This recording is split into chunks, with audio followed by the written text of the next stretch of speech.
मुख्यमंत्री एकनाथ शिंदे आज रात्री दिल्लीला जाणार। पंतप्रधान नरेंद्र मोदींसोबत होणार बैठक। राज्यातील विविध प्रलंबित प्रश्नांवर होणार सखोल चर्चा। लोकसभेतल्या मराठवाड्यातल्या अपयशानंतर फडणवीस ॲक्शन मोडवर। मराठवाड्यातल्या भाजप आमदारांसोबत फडणवीसांची उद्या महत्त्वाची बैठक। अपयशाबाबत विचार मंथन होणार। न्यायमूर्ती चांदीवाल समितीचा अहवाल जनतेसमोर आणा। सचिन वाझेच्या आरोपानंतर अनिल देशमुखांचं देवेंद्र फडणवीसांना आव्हान। तर महाविकास आघाडी सरकारनं अहवाल जाहीर का केला नाही, फडणवीसांचा पलटवार।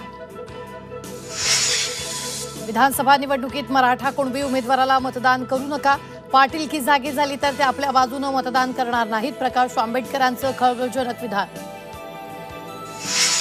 खडकवासला धरणातून पाण्याचा मोठा विसर्ग। पुण्याच्या एकतानगरमध्ये पुन्हा शिरलं पाणी।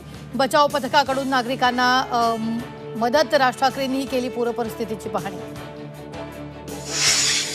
नाशिकच्या गोदावरीला पूर। रामकुंडावरची मंदिरं पाण्याखाली। नदीकाठच्या लोकांना सतर्कतेचा इशारा। गंगापूर धरणही 80% भरलं। पॅरिस ऑलिम्पिकमध्ये भारतीय हॉकी संघाची सेमीफायनलमध्ये धडक। पेनल्टी शूटआउटमध्ये बलाढ्य ग्रेट ब्रिटनवर 4-2 मात। आणखी एका पदकाच्या आशा पल्लवी।